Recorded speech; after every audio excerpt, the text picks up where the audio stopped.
Cinema చూసామండి.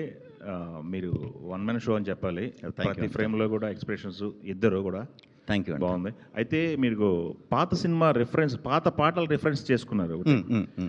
అయి ఆ ఆలోచన ఎవరిదండి? ఆ సాంగ్స్ ఆర్‌పి పట్నాయక్ గారి సాంగ్ తీసుకోవటం, అవునవును. జేఎన్ జెండాని ఎక్కువ అంటే వాడారు. సింపుల్ అండి. వాడు ఇంకా పాతకాలపు మనిషి అనేది ఇంకొంచెం డీటెయిల్‌గా ఆడియన్స్‌కి కనెక్ట్ అవుతారు కదా! Yes. జేఎన్ సినిమా ఫ్యాన్ అంటున్నాడు. సో, ఇంకా మైండ్ సెట్ పాతకాలంలోనే ఉంది. తర్వాత చాలా లవ్ స్టోరీలు వచ్చినా కూడా అదే సిన్సియర్ అనుకుని ఉండే మనస్తత్వం కొంచెం రిఫ్లెక్ట్ అవుతుంది కదా అని పెట్టిన సీన్స్ అండి అవి. దానికి చాలా మంచి రెస్పాన్స్ వచ్చింది. ఓకే. ఇందాక ప్రొడ్యూసర్ గారు మాట్లాడుతూ రివ్యూలను పట్టించుకోవద్దు అన్నారు. రివ్యూస్ విషయంలో మీరేమన్నా అన్‌సాటిస్ఫై ఉన్నారా? లేదండి, లేదు. వాళ్ళ అభిప్రాయం మిమ్మల్ని అడిగారా? ఎవరైనా చెప్పండి. అది 100% వాళ్ళు అభిప్రాయాన్ని మేము గౌరవిస్తామండి, తప్పు లేదు.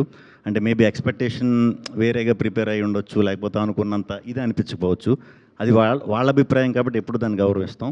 బట్ అల్టిమేట్గా అది మన ముందు నుంచి చెప్పినట్టు ఫస్ట్ హాఫ్ యూత్కి, సెకండ్ హాఫ్ ఫ్యామిలీస్కి ఏదైతే చెప్తున్నానో అక్కడి నుంచి మనకి డెఫినెట్గా మంచి రెస్పాన్స్ వచ్చింది. అండ్ అంతేనండి, అంతే. ఓకే. ఇందాక ఒక లీక్ అయింది, సినిమా లీక్ అవ్వడం వల్ల మేము హడావుడి అయిందన్నారు. Hmm. ఆ హడావుడి వల్ల ఏమన్నా స్క్రిప్ట్‌లో చేంజెస్ ఏమైనా జరిగినాయా? హడావుడికి షూట్ చేసేయాలి, కంప్లీట్ చేసేయాలని చెప్పేసి ఏమన్నా? చాలా జరిగినాయి అండి, చాలా జరిగినాయి.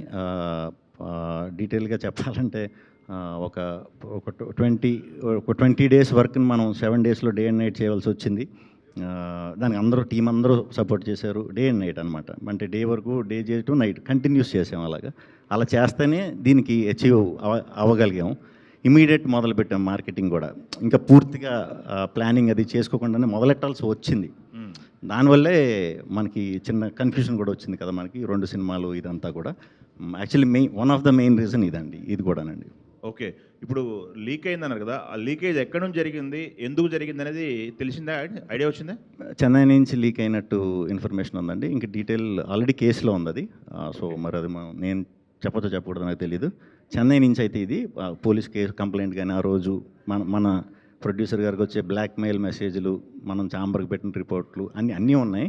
బట్ ఇదేదో ఇది చేయాలని కాదు. ఫర్దర్గా మిగతా సినిమాలు కూడా ఇలా జరిగే అవకాశం ఉంటే మాత్రం చాలా ఇబ్బంది పడతాం. ఎందుకంటే నలిగిపోతాం కదా, అన్ని రోజులు కష్టపడినంత వేస్ట్ అవుతుంది. సో దాని మీద ఏమన్నా మరి ఏంటనేది మేము ఈ సినిమా అయిపోయిన తర్వాత, అంటే మా ఎక్స్పీరియన్స్ని కూడా మళ్ళీ ఒకసారి అందరికీ చెప్పి ఎలా సార్ట్ చేసుకోవాలి, ఎలాంటి ప్రాబ్లం రాకుండా ఉండటానికి అనేది ప్రయత్నించాలండి. బ్లాక్మెయిల్ అన్నారు. అది ఎంత అమౌంట్ ఏమైనా బ్లాక్మెయిల్ చేస్తారా ఏంటది? పాపం రీల్కి బ్లాక్మెయిల్ చేశారు. నేను నవ్వుతో చెప్తున్నాను, వేరే విధంగా అనుకోకండి.